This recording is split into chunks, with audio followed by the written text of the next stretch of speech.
नमस्कार विद्यार्थी मित्रांनो, आज आपण शिकणार आहोत इयत्ता 5वीची मराठीच्या पुस्तकातील कविता कोणापासून काय घ्यावे।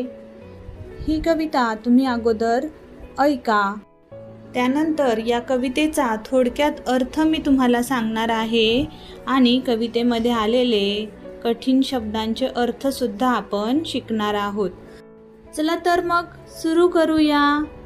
कविता गायन। सूर्यापासून रंग घेऊया, चंद्रापासून शांती। सूर्यापासून रंग घेऊया, चंद्रापासून शांती। चमचमणाऱ्या ताऱ्यापासून दिव्य घेऊया कांती। चमचमणाऱ्या ताऱ्यापासून दिव्य घेऊया कांती। फुलापासून गंध घेऊया, कोकिळाकडून गाणे। फुलापासून गंध घेऊया, कोकिळाकडून गाणे। झुळझुळणाऱ्या झऱ्यापासून घेऊ नवे तराने।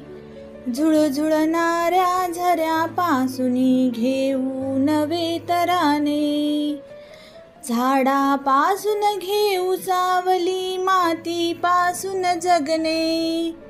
झाडापासून घेऊ सावली, मातीपासून जगणे। गडगडणाऱ्या ढगापासून घेऊ जीवन गाणे। गडगडणाऱ्या ढगापासून घेऊ जीवन गाणे। प्रभात काळी एक शिकूया, जगवित जीव जगूया। प्रभात काळी एक शिकूया, जगवित जीव जगूया। संध्या समयी एक होऊनी सारे मित्र हसूया। संध्या समयी एक होऊनी सारे मित्र हसूया। मुलांनो, छान आहे ना कविता? या कवितेत आलेले शब्दार्थ आपण पहिल्यांदा समजून घेऊया। पहा, कांती म्हणजे तेज।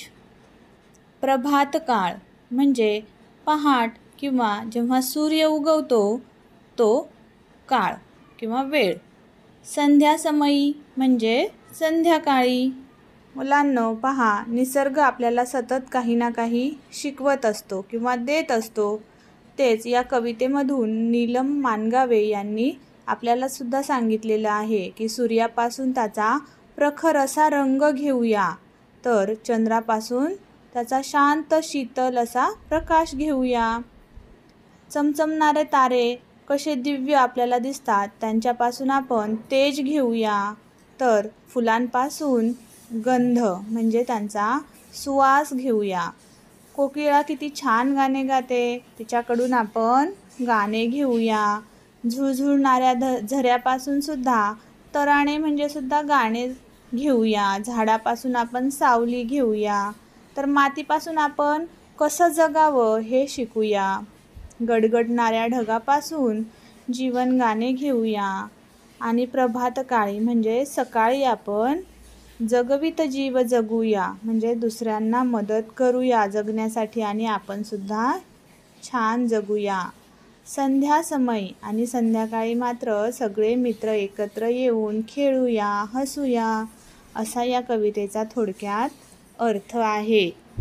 आता या कवितेखाली दिलेला स्वाध्याय तुम्ही वहीमध्ये सोडवा।